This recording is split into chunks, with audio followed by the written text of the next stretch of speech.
पञ्चपदकञ्जारुणं श्रीरामचन्द्र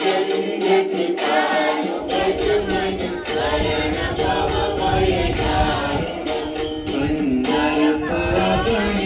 अमित छवि नवनील नीरद सुन्दरं पठतीतमानहु परित रुचि शुचि नौमि जनक सुतावरं श्रीरामचन्द्र कृपालु भज मन हरण भव भयदारुणं भजु दीन बन्धु दिनेश दानव दैत्य वंश निकन्दनं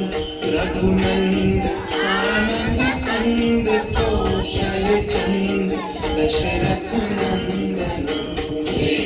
श्रीरामचन्द्र कृपालु भज मन हरण भव भयदारुणं शिरमुकुट कुण्डल तिलक चारु उदारु अंग विभूषणं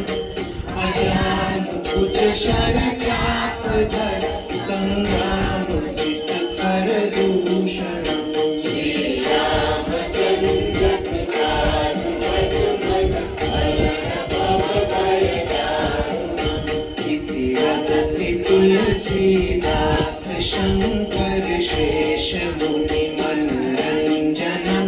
मम हृदय अञ्जनि वास कुरु